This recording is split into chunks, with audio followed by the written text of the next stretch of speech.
Manipur Pumagi, Lady Mipum, Kudimagno, Sioso for leader Punamak, Sioso Punamagno, I quite Pumating Pangbidana, Hari Bakunjang se, Amukahin Akan Makunjang Sin Minasi, Hayeng Si Bazagi, Mayor Oiriba, Imak Hadia Sida, I quite the assistant Sulaksage, Aduga Pungna, Pung. Tara asida akhoi punna punminnasi aduga mafam asida akhoi punminnaraga kaidosige haibadu akhoi sangsinminasi aina lajriba mafam Imphal West district ki manung chana lairiba laima khongchuma mak ta dani ngasi si khoi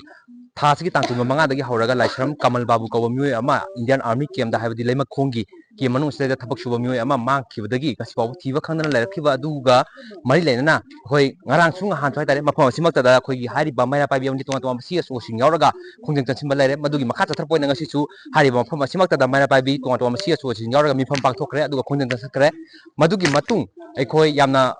puning nungsiningai oi wafamdi kasardagi hariba lasang Kamalbabu mangkhiba myoi asigi loinabi asi akhoi hariba silchardagi Imphal da ngasi je tholaklaga mahaki mapuroiba si mahaki mafamda te ta kaidana soida ngamna sinabiu haidana hariba Indian Army camp gi koi hojik barricade khajanna laidi mafam sidai da ngasai se ayuktagi hauraga tengthana oinana mangda famduna lairubagi thodok laikre madudagi khosaunarba miyamna yengba ngamlaktabagi haitare mahaki loinabiduna mang tharaga akhoi Indian Army camp gi 57th Mountain Division gi hariba GOC officer asiga wari sanana ba khona basu laire aduga mahak hariba mangduna lairiba myoi asi pina view kadigumba Indian Army na mahak ki mapuro ji thiba khangdu ta dagi mahak na mang tharaga hariba mapuro ji te ta kaidana phangnaba hona jagi haidana mangjin thana tangchel lakwa laire madudagi khoi ngahak personnel singa haitare aduga khongjal singa muknabadagi hariba khogi 57th Mountain Division gi GOC na wari sanade harbadagi koi tonga tonga GSC yauna CSO sing amadi maki loina bi yauna wari sanaruba changuba laire madu thola e hojikse madu tholok matamda khogi pawmisina pawdoni famdi hojikse hang khangdana lairiba laisang Kamalbabu sigi phangba yabagi likhun amakta ngasi fawba laitri ngasi tang khogi numit mangani taruni surakpa taraga hoji fawba karibta clue je phangdira tare adu phangdirba maramna makata na khoi oiba agitation chathagani ha wafam hodole adu jesi gi makati phondol si hayeng ayuksi pung tara taba matamda kharam kai thieng gi karakta tare ton ton ba imalu sing CSO sing amadi loop kaya ma punjalaga gari khongjang makhatana agitation haidar akanba hujik changchali bajudagi hena akanba khongjang changani habdo chapcha warep lomina gani haiba wafam phondole aduna hayeng phawba amuk gari khongjang lakpage habdo koi puna ngamina ba tari manipur chief minister N Biren singna masa mangna sai tare ngarang se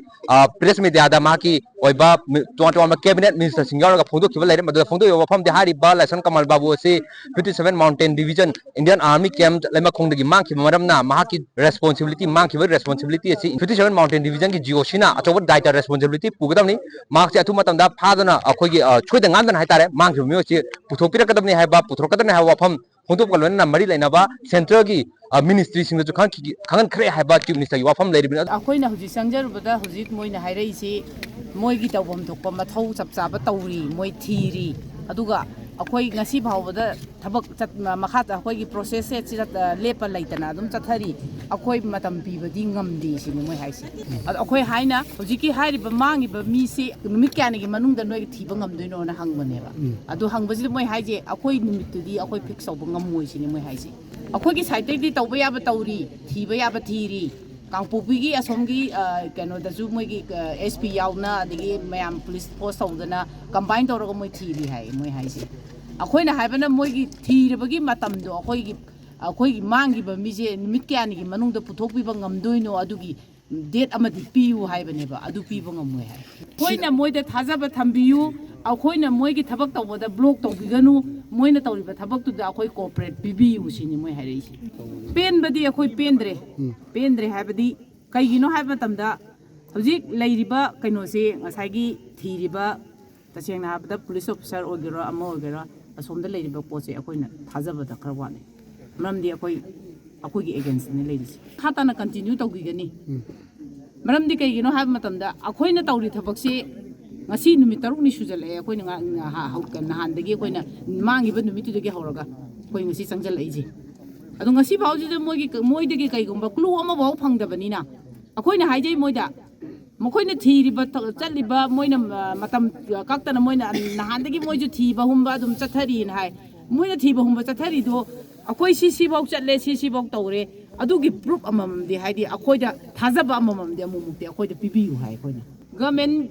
state amasung central government pulap punjalaga combine tawbirakanda ꯑꯩꯈꯣꯏꯒꯤ ꯃꯥꯡꯉꯤꯕ ꯃꯤꯑꯣꯏꯁꯦ ꯐꯪꯅꯕ ꯍꯣꯠꯅꯕꯗ ꯑꯆꯧꯕ ꯊꯧꯗꯥꯡ ꯂꯧꯕꯤꯌꯨ ꯍꯥꯏꯕꯁꯦ ꯑꯩ ꯍꯥꯏꯖꯅꯤꯡꯉꯤ ꯃꯁꯤ ꯏꯅ ꯀꯥꯎꯅꯔꯒ ꯂꯩꯕꯒꯤ ꯃꯍꯨꯠꯇ ꯁꯔꯀꯥꯔꯒꯤ ꯃꯥꯏꯀꯩꯗꯒꯤ ꯆꯞ ꯆꯥꯅ ꯍꯣꯠꯅꯐꯝ ꯊꯣꯛꯄ ꯑꯗꯨꯗꯤ ꯍꯣꯠꯅꯕ ꯃꯊꯧ ꯇꯥꯔꯦ ꯃꯃꯥꯡꯗꯁꯨ ꯃꯤꯑꯣꯏ ꯀꯌꯥ